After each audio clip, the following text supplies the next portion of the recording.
Okay, everybody, I just want to share some of the lesson learned or tips that I got by doing the ECGS bushing swap for third generation Tacoma. I actually have done two Tacoma in 2 days. Over there is a limited. This one is DRD Pro, third generation. So first one, learn all the lesson, watch a lot of video, but nobody mentioned the 3 tips I'm gonna share with you guys. All right. So I think that will cut a lot of the time and efforts um, for doing your own project.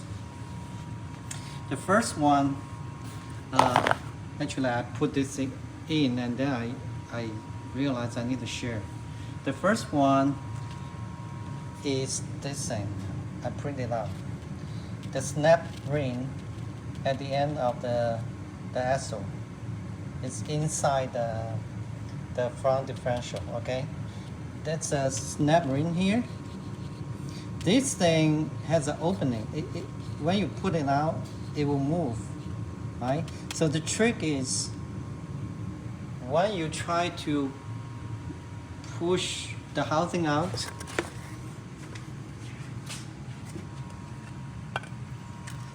when you try to push this out, right, using either the straight screwdriver, or in my case, I use 1 foot long, maybe, yeah, 1 foot long steel pipe. This is actually better than the straight screwdriver because it has a lot of surface to contact surface with the gap here. All right. Now, the problem with the snap ring is it will move. This thing will move. It has an opening, right? So it can move. So when the gap of the opening is facing outwards, this thing will stick out the ring, and it will create a lot of resistance when you try to push it out or try to push it in. So if you try to use the hammer to knock it out, if you feel that there's a lot of resistance, most probably the opening is facing upwards, right? So in that case, you can actually rotate it, maybe I don't know, 20 degree each time or 45 degree each time, and then you try it. When you rotate the opening facing downwards, all the pressure will be reduced, and then you can easily push the whole thing out. Same trick when everything is done, when you put the bushing back in, and you try to push the whole axle back in, make sure that the opening is facing downwards, and then it will be much easier, right? So nobody has shared this trick.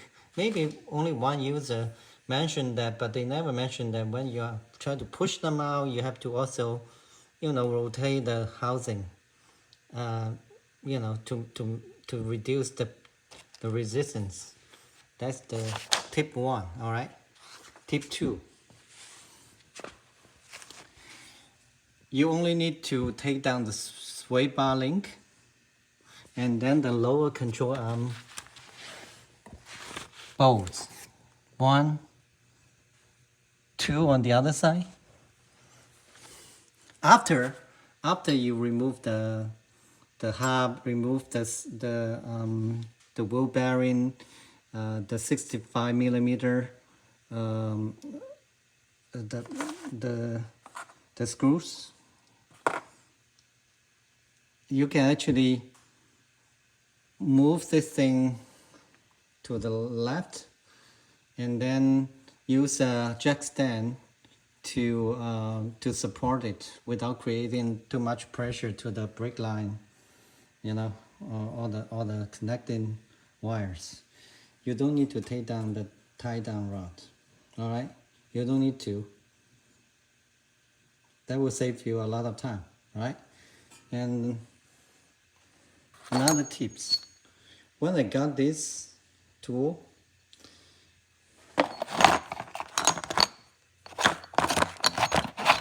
this part is way too big.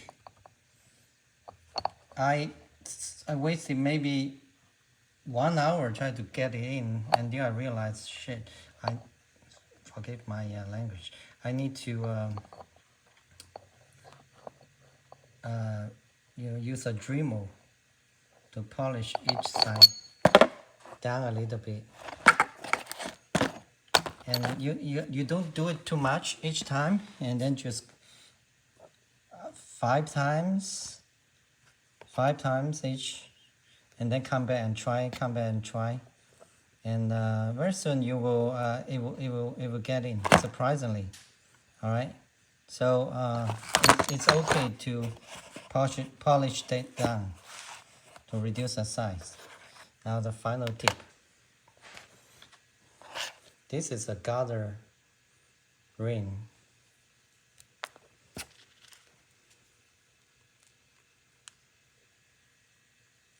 Right.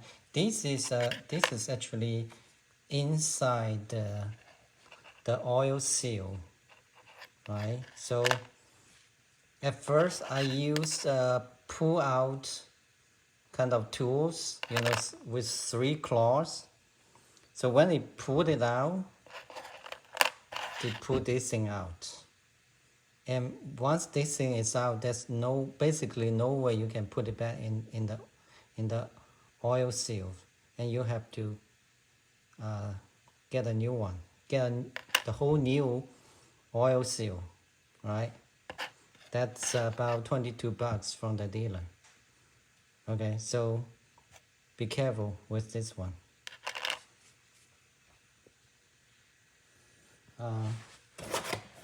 When you try to push the whole thing, the bushing in, you can borrow this called bearing surf race and seal master driver set from AutoZone.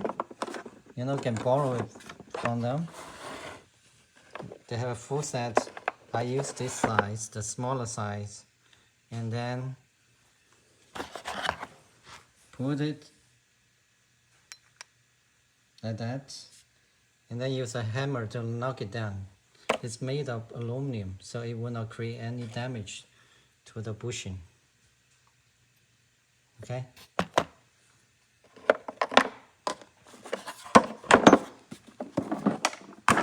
So that's it. I think you guys can do it based on the tips I share. Hopefully that will reduce your time. Thank you.